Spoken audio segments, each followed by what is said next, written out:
Okay, we're going to be factoring polynomials now, and we're going to be using the grouping method.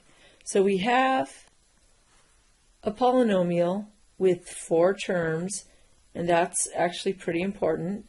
If you have only 3 terms, if it's a 3-term polynomial, you're not going to use the grouping method.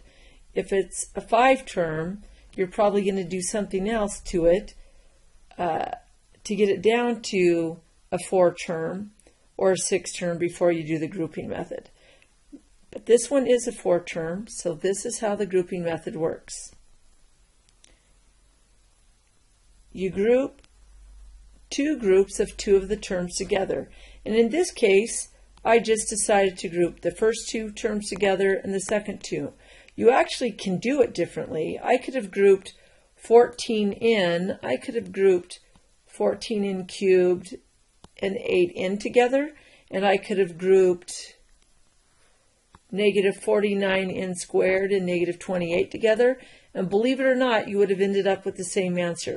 But I just kept it easy, and typically that's what you want to do. You want to make it easy on yourself.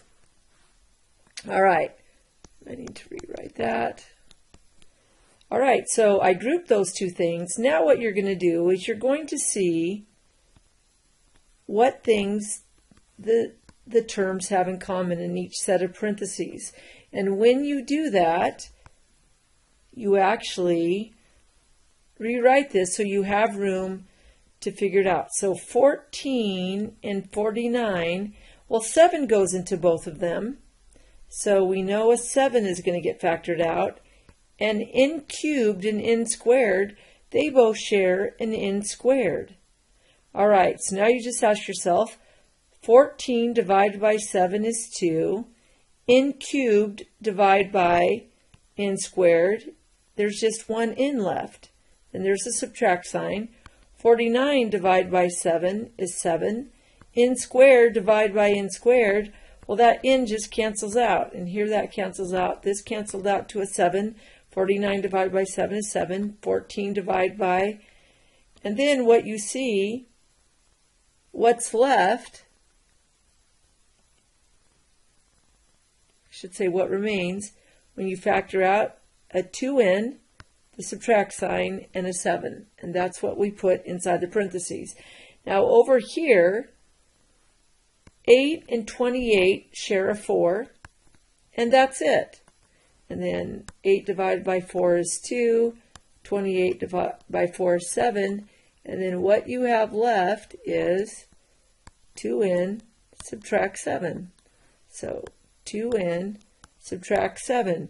And then notice, here's a 2n subtract 7, here's a 2n subtract 7.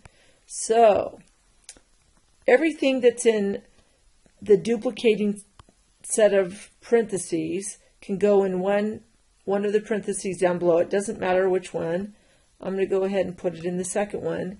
And then, very important, look at everything on the outside of the parentheses.